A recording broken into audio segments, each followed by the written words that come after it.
Você já sentiu que tem alguma coisa muito estranha nessa conversa de regular as redes sociais? De um lado, a gigante Rede Globo, com todo o seu histórico. Do outro, o governo federal, insistindo nessa urgência. Mas será que o que eles querem mesmo é o nosso bem? Ou será que existe uma agenda oculta, o interesse de controlar o que você pensa, o que você fala e principalmente o que você compartilha? Oi pessoal, meu nome é Tainara Barzani e no vídeo de hoje a gente vai abordar um tema que tem dado o que falar nos últimos tempos. A tal regulamentação das redes sociais. A narrativa que nos vendem é que o intuito é combater fake news, o discurso de ódio e proteger o cidadão brasileiro. Mas como advogada e principalmente cidadã que acompanha a política de perto, eu vejo sinais preocupantes. Nesse vídeo a gente vai falar do histórico da Rede Globo e como ela se tornou essa potência, os benefícios públicos que ela usufruiu e por que a perda do monopólio da opinião pública para a internet a incomoda tanto. O que realmente move o governo Lula nessa ânsia regulatória? Seria mesmo o bem comum ou o desejo de silenciar vozes dissonantes? Primeiro, para entender a Globo nessa equação, a gente tem que olhar para trás. A Rede Globo, fundada por Roberto Marinho, não surgiu por acaso. Ela se consolidou como uma potência midiática durante o regime da ditadura militar. Um período onde a concessão de radiodifusão era um instrumento de poder. Lembremos que não só a Globo, mas toda emissora de televisão, elas operam sob uma concessão pública.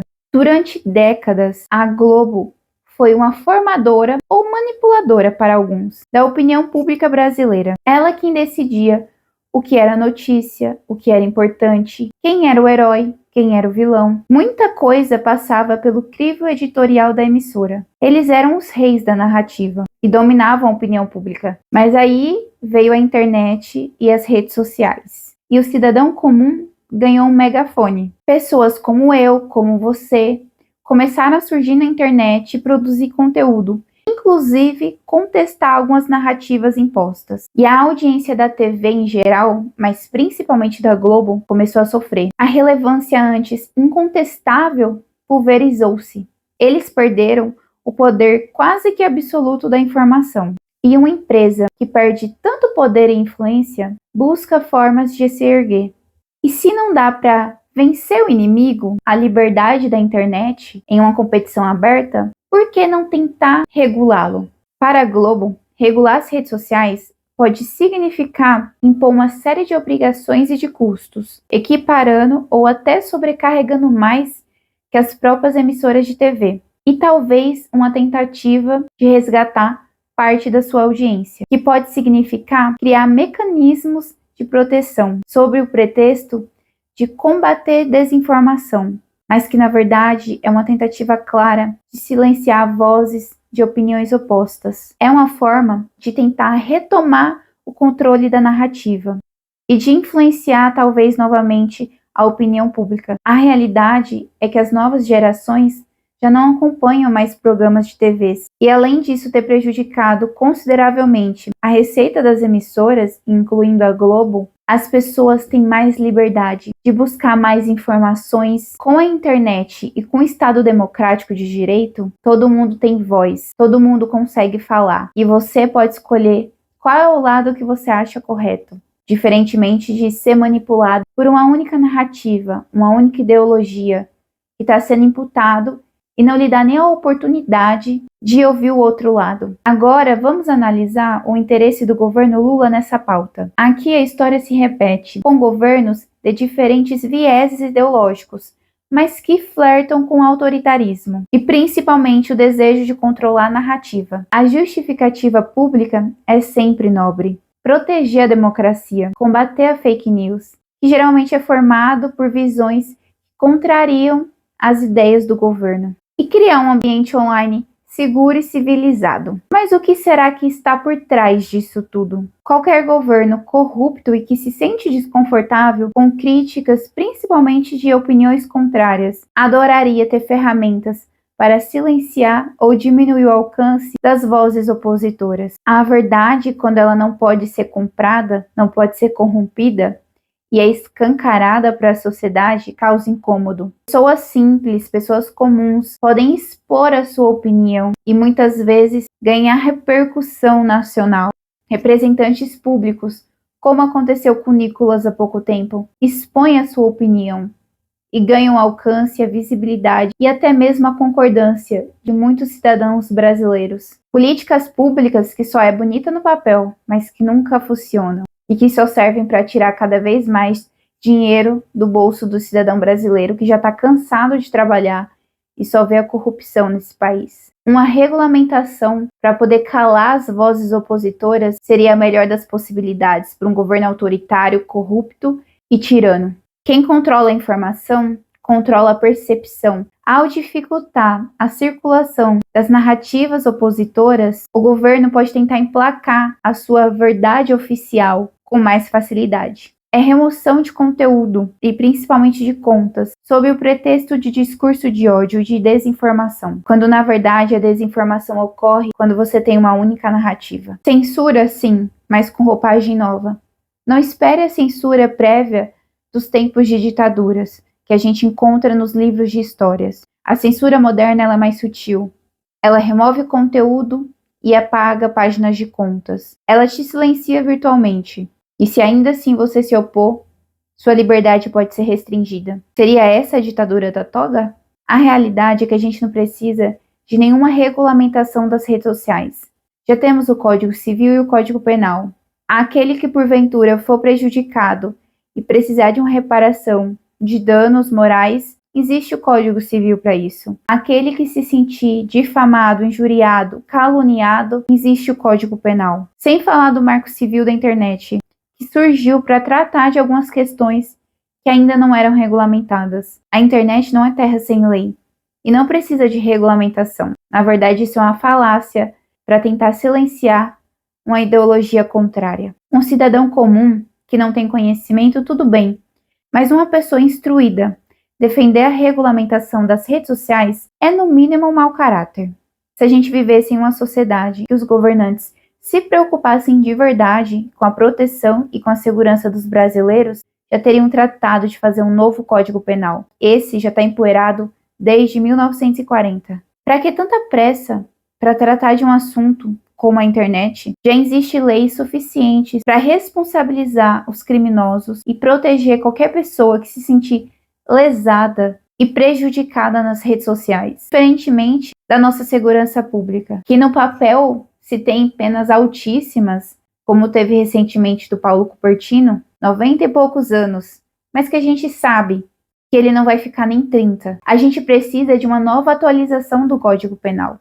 Um novo Código Penal, não uma regulamentação das redes sociais. As pessoas estão cansadas de ver crimes sendo cometidos, criminosos sendo colocados na rua há pouco tempo. A gente precisa de leis mais eficazes, mais severas, mais punitivas, contra crimes que de fato causam prejuízo para a sociedade. É isso que o Brasil precisa. O Brasil não precisa de uma mordaça na boca, dizendo o que você pode ou não falar. A gente precisa de uma pena mais justa, mais severa, que faça o criminoso refletir 2 vezes antes de cometer o crime. Mas não é isso que eles estão preocupados, não é mesmo? O Código Civil garante a reparação de danos morais e materiais para qualquer um que se sentir prejudicado diante da internet. Se alguém ofende na internet e causa dano à sua honra, você pode sim buscar indenização. Inclusive, temos inúmeras ações na justiça com relação a isso. A gente não precisa de uma regulamentação. Já existe um Código Penal, embora antigo e retrógrado, de 1940, ele ainda continua funcionando para combater a injúria, a calúnia, a difamação. Qualquer pessoa que for ofendida na internet e querer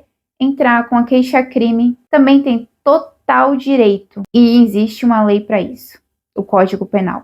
Embora antigo e ultrapassado, ele ainda é usado. Quando alguém fala sobre regulamentação das redes sociais, só me vem 2 coisas. Ou ela não sabe do que ela está falando, ela não sabe que já existem leis suficientes para responsabilizar qualquer pessoa que venha prejudicar e ofender outra na internet. Não é uma terra sem lei. Ou no mínimo ela é mau caráter e flerta com a ditadura e a censura. O Marco Civil da internet, ao meu ver, ele é eficiente e totalmente aplicável. Ele veio para tratar de algumas questões que ainda não eram previstas em lei, como, por exemplo, a responsabilidade dos provedores. Então, se você se sente ofendido ali por alguma postagem, algum comentário, você pode não só pedir a reparação desses danos frente ao agressor, mas também pedir a remoção desse conteúdo mediante ordem judicial. E é justamente assim que deve ocorrer, para se discutir o que está certo, o que está errado, mediante provas, é no processo judicial. Se o caminho fosse combater crimes e garantir justiça, o caminho seria fortalecer a aplicação das leis existentes, principalmente reformar o nosso Código Penal,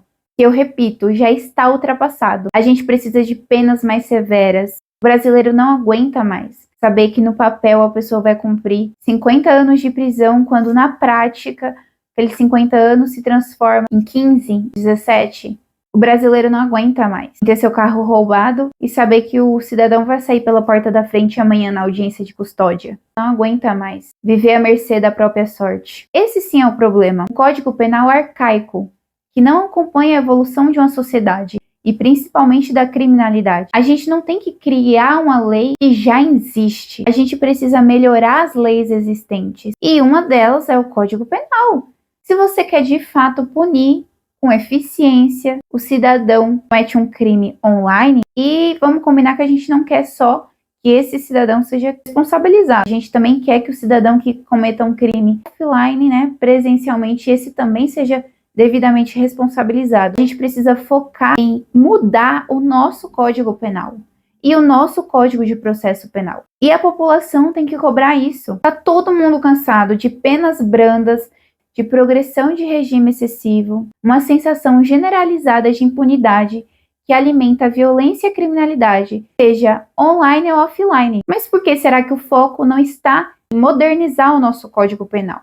Em tornar as penas mais justas e eficazes? Será que é porque fechar a brecha para criminosos de todos os naipes não seria tão interessante para certos grupos do poder? É muito mais conveniente controlar o cidadão comum que está falando na internet, principalmente se ele tem opinião divergente e poder de convencimento, do que enfrentar o vespeiro de uma reforma penal séria. E toda essa discussão de regulamentação das redes sociais inevitavelmente esbarra um direito garantido pela nossa Carta Magna, que é a nossa Constituição Federal de 1988, que parece ter sido tão esquecida nos últimos tempos, justamente por quem deveria proteger. A liberdade de expressão não é o direito de falar sem consequências, é o direito de expor suas ideias, expor opiniões, expor críticas, mesmo que sejam impopulares, controversas ou que desagradem o poder. E existe o limite para a liberdade de expressão, que é quando começa o direito do outro, quando você ofende, promove injúria, calúnia